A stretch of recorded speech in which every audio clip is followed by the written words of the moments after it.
Hi, welcome back to this channel and my eBay sellers account, GB Hatchery. Today I have I guess this is a maintenance specific video.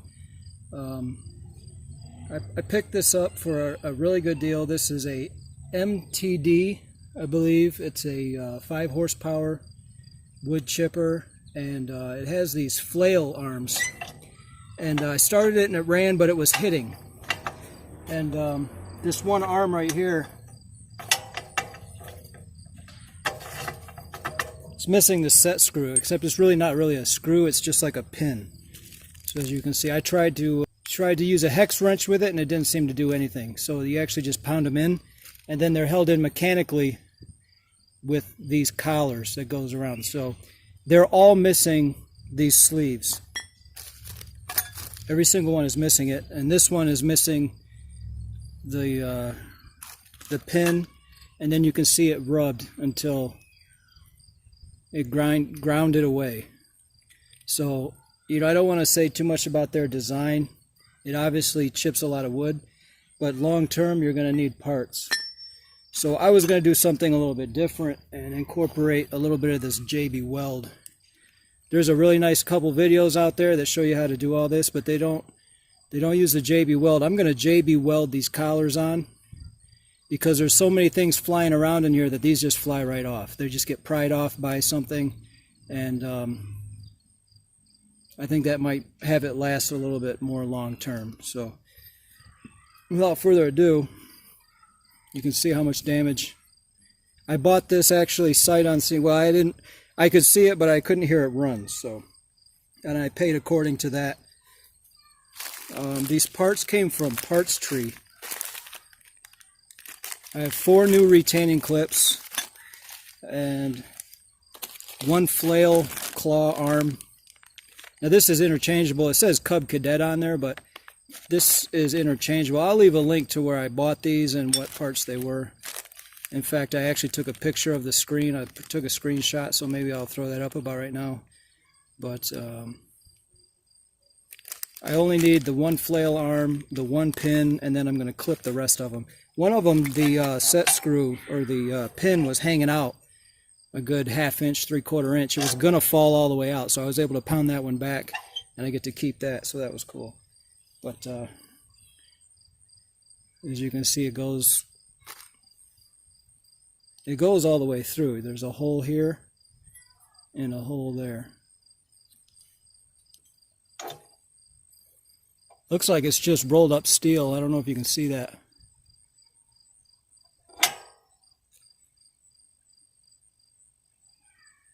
That's just rolled up steel.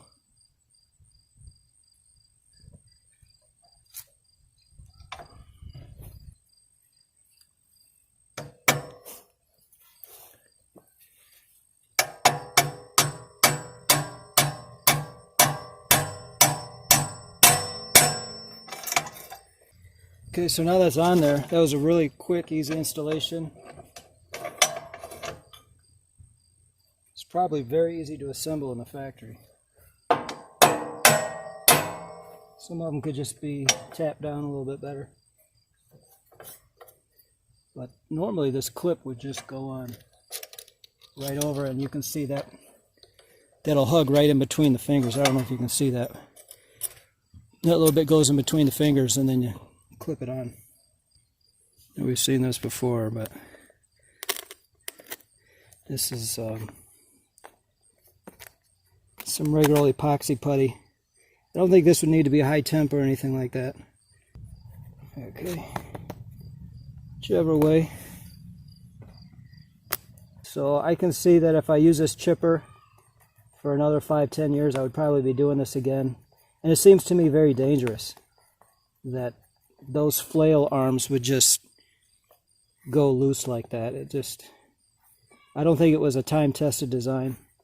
I don't think it was put up to any kind of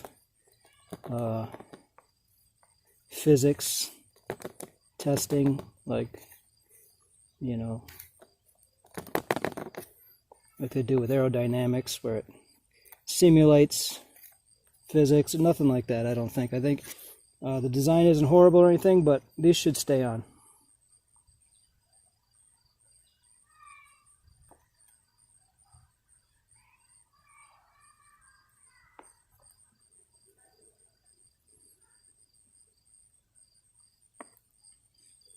Alright, so right over top, I'll push this on there. There we go. There. So now it's on there with JB Weld's help. And I don't think it's going to want to come off as much. I'll center it. There. So now I feel good. This is an old beast, but I don't think the wood's going to know the difference. And I think most of that rust is going to be flying off here pretty soon. There's knives right here, and that's for the actual large wood chipping. And then there's this, it's kind of like a lawnmower blade shortened down, and this is for like brush. So this is like the brush cutter, and then it throws it around with these flail arms. The other side. So basically I'm going to probably take these off and grind those so that they're super sharp and put them back on. So I'm sure you can imagine what that looks like. I'm going to leave you here. Just wanted to show you what I'm doing as far as these flail arms. Just going to go ahead and JB weld those back on for longevity. Hope you liked the video. If you'd like to, go ahead and like and subscribe to this channel. And if you want, you could go to my eBay store and check out all the inventory I have in my eBay store. Other than that, thanks for watching, and I'll see you in the next video.